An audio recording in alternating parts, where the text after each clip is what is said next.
வணக்கம். தமிழ்நாதன் மீடியாவின் நன்றி கலந்த வணக்கம். சப்ஸ்கிரைப் பண்ணுறவங்களுக்கும் பண்ண போகிறவங்களுக்கும் என் மனமார்ந்த நன்றியை தெரிவித்துக் கொள்கிறேன். புதன்கிழமை குரு பயிற்சி மாலை 5:21க்கு குரு மேசத்துலேருந்து ரிஷிவத்துக்கு அப்படி வர்றாரு. அவர் 2ஆம் வீட்டுக்கு வரும்பொழுது கன்னிராசி, கடகம், சிம்மம், மகரம், கும்பம் இவங்களுக்கெல்லாம் ஒரு பெரிய ஒரு சிறப்பாகுது. இதில் விருச்சிக ராசியும் ஒரு முக்கியமான இடம் பிடிக்கிறாங்க. இப்படி இவங்களுக்கெல்லாம் ஒரு பெரிய நல்ல ஒரு எதிர்காலம், அதாவது வாழ்க்கையில் துவண்டு படாத கஷ்டங்கள்லாம் அனுபவிச்சுட்டு நொந்து நூலாகி போய் இருந்தவங்களுக்கு இனி நல்ல காலம் ஸ்டார்ட் ஆகுது. அந்த புதன்கிழமை 5:21க்கு குரு ரிஷிவத்துக்கு வரும்போது, அதனால் அந்த புதன்கிழமை காலை நேரத்தில் சூரிய உதயம் ஆகும்போது தலைக்கு ஒரு நல்லெண்ணெய், விளக்கெண்ணெய், ஏதோ ஒரு எண்ணெய், இந்த 2 எண்ணெயில் விளக்கெண்ணெய், நல்லெண்ணெய் ஏதோ ஒன்று எடுத்துக்கோங்க. எடுத்து நல்லா தலைக்கு, முகத்துக்கு, கை காலுக்கெல்லாம் நல்லா தேய்ச்சிக்கிட்டு ஒரு 8 மணி வரைக்கும் ஒரு 2 மணி நேரம், முடிஞ்சால் ஒரு மணி நேரம் கூட இருங்க. அந்த காலை வெயில், அந்த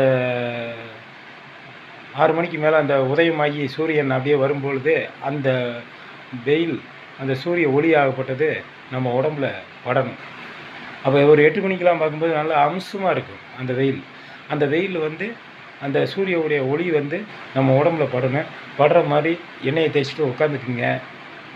இது தொடர்ந்து வாரத்தில் ஒரு தடவையாக செய்யலாம். அது எந்த நாளாக இருந்தாலும் நீங்கள் செய்யலாம். ஆனால் புதன்கிழமை குரு உங்களுக்கு மாலையில் 5:21க்கு அவர் ரிஷிவத்துக்கு வர்றதுனால இந்த மாதிரி ராசிக்காரங்களுக்கெல்லாம் ஒரு பெரிய பவர்ஃபுல் வர்றதுனால ஒரு சர்க்குலேஷன் நம்ம உடம்புல ஒரு ப்ராசஸ் ஏற்படும்.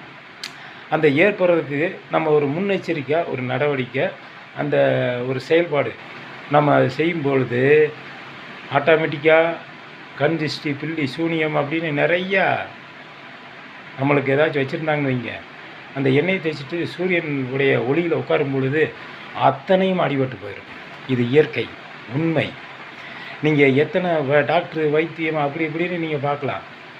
ஆனால் இந்த ப்ராசஸில் ஒரு உண்மை இருக்குது, ஒரு பெரிய நிகழ்வு இருக்குது. இதை தெரிஞ்சு நீங்கள் அந்த புதன்கிழமை குரு மாலை நேரத்தில் மாறி வரும்போது அதற்கு முன்னாடி காலையிலேயே நீங்கள் இந்த மாதிரி எண்ணெயெல்லாம் தேய்ச்சிட்டு அந்த சூரிய ஒளியில் நம்மளுக்கு ஒரு 9-10 மணி வரைக்கும் அந்த இள வெயில் கொஞ்சம் கொஞ்சமாக அதிகமாகி 10 மணிக்கு மேலே தான் கொஞ்சம் கூடுது. அந்த வெயிலில் நம்மளுக்கு வேண்டாம். இந்த 10 மணிக்குள்ளே இருக்கிற வெயிலுக்கு நல்ல ஒரு ப்ராசஸ் கிடைக்கும். அதனால் ஒரு இப்போ 6 மணிக்கு கரெக்டாக நம்ம எண்ணெய் வைக்க முடியல, அப்புறம் ஒரு 7 மணிக்கு தேய்க்கிறோம், ஒரு 7:30க்கு தேய்க்கிறோம், 8 மணிக்கு தேய்க்கிறோம், உட்காருங்க, பரவாயில்ல. உங்களுக்கு எப்படி தோது இருக்கோ அந்த ஒரு 9 மணிக்குள்ளே நீங்கள் அந்த தேய்ச்சி ஒரு மணி நேரம், 1 மணி நேரமாச்சு அந்த வெயிலில் நீங்கள் உட்காருங்க. நம்ம சின்ன குழந்தைகள்லாம் பார்த்திங்கன்னா, நம்ம அம்மாமார்கள்லாம் செஞ்சுருப்பாங்க பாருங்கள். குழந்தையில எண்ணெயினால் உடம்புல பூரா எண்ணெயை தேய்ச்சி விட்டு காலை வெயிலில் கீழே படுக்க போட்டுருவாங்க அந்த வெயிலில். அதெல்லாம் எதுக்கு தெரியுங்களா? கண் திஷ்டி, பில்லி, சூனியம் எதுவும் படாமல் இருக்கிறதுக்கு தான் அன்னைக்கு உள்ள ப்ராசஸ். அது கொஞ்சம் வளர்கிற காலத்தில் அப்படியே விட்டுறாங்க. அப்படியே விட்டுறாங்கன்னா வளரும்போது, வளர்ந்த பிறகு அவங்கவுங்க வேலையை அவங்கவுங்க பார்த்துக்குவாங்கள்ல. அப்படி இருக்கும்போது அப்படியே அது செயல் அப்படியே விட்டு போகுது. இது இப்போ அவங்கவுங்க நம்ம எண்ணெயை தேய்ச்சிட்டு அந்த வெயிலில் உட்காந்துக்கலாம். அதில் ஒரு முக்கியமான ப்ராசஸ் இருக்குது. அது நீங்களே உணருவீங்க. அது செய்யுங்க. 5:21க்கு கணக்கம்பட்டியார் கணக்கம்பதி கோயிலில் அவருடைய ஆலயத்தில், சர்க்குரு ஆலயத்தில் 5:21க்கு மேலே இந்த 6 மணிக்கு பூஜை இருக்கு பாருங்க. அந்த பூஜை ஒரு சிறப்பாக ஒரு பூஜை நடக்கும். அந்த பூஜையிலெல்லாம் கலந்துக்குங்க. கணக்கம்பட்டியார் கணக்கம்பதி கோயிலுக்கு வர முடியாதவங்க வேறு பக்கத்தில் ஏதாச்சும் குரு கோயில்கள் இருந்தால் அங்கே உட்காந்து வேண்டிக்கிங்க. நம்ம கணக்கம்பதியை நினச்சி வேண்டிக்கிங்க, சத்குருவை நினச்சி வேண்டிக்கிங்க. குருகள் இருக்கிற அந்த சன்னதிகள், ஜீவ சமாதிகள் அங்கெல்லாம் போங்க. எல்லா குருமார்கள் ஜீவ சமாதிகளுக்கு உங்களுக்கு பக்கத்தில் அருகாமையில் எப்படி எப்படி இருக்கிறாங்களோ அதுக்கு தகுந்த மாதிரி நீங்கள் போய் அந்த குருமார்களை போய் வணங்குங்க. அன்றைக்கி புதன்கிழமை அன்னைக்கு நீங்கள் செய்ய வேண்டிய ஒரு முக்கியமான வேலை குருமார்களை வணங்குங்க. அதே மாதிரி வியாழக்கிழமை, புதன்கிழமை அன்னைக்கு இப்போ திருச்செந்தூர்லாம் இருக்குல்லங்க, இப்போ அந்த மாதிரி திருச்செந்தூர் முருகன் கோயிலில் நீங்கள் போய் புதன்கிழமை அன்னைக்கே போய் நைட்டு தங்கி வியாழக்கிழமை அன்னைக்கு காலையில் அந்த பூஜையெல்லாம் பார்த்து வணங்கும்போது ஒரு குருவுடைய தரிசனம் நம்மளுக்கு கிடைக்கும். இந்த மாதிரிலாம் வியாழக்கிழமையில் குருவெல்லாம் வணங்குறோம். புதன்கிழமைக்கு குரு பயிற்சி ஆகிறதுனால புதன்கிழமைக்கு வணங்குங்க. உங்களுக்கு அருமையான ஒரு ப்ராசஸ் ஏறிக்கிட்டே இருக்குது உடம்புல, எல்லாமே சரியாகும்.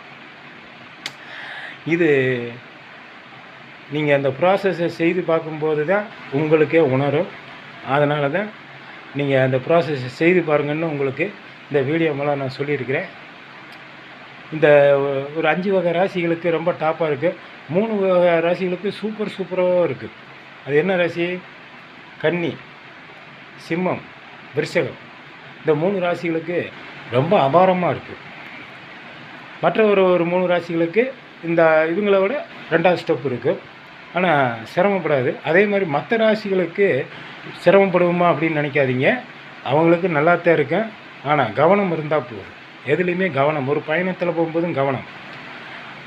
அதே மாதிரி மிதுன ராசிக்காரங்களுக்கு 2ஆம் தேதி வரைக்கும் சந்திராஷ்டம் நடக்குது.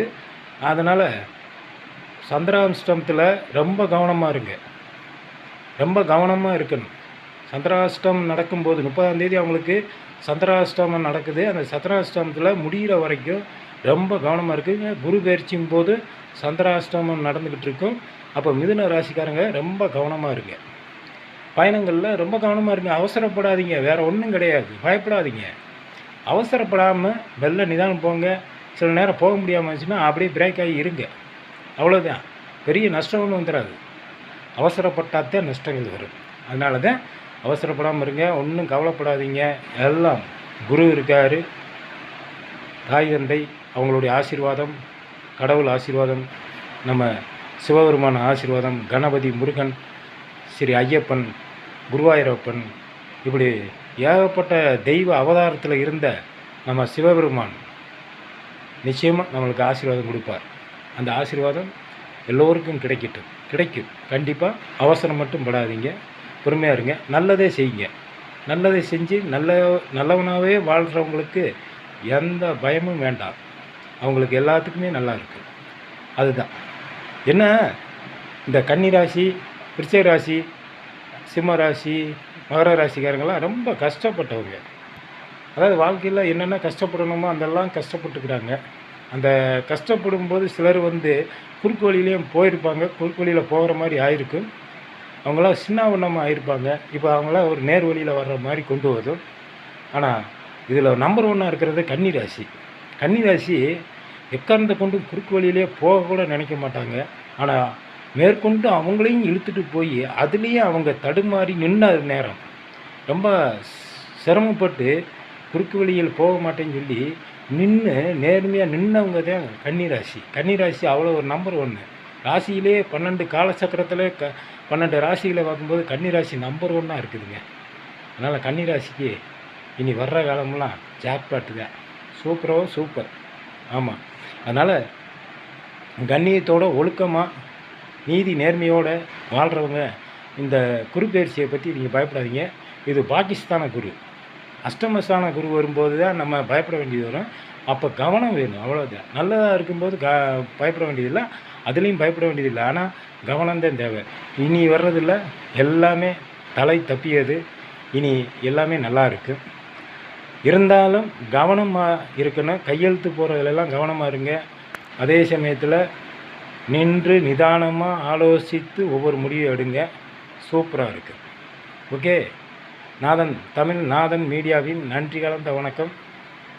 சப்ஸ்கிரைப் பண்ணுறவங்களுக்கு சூப்பரான வணக்கம். ஓகே.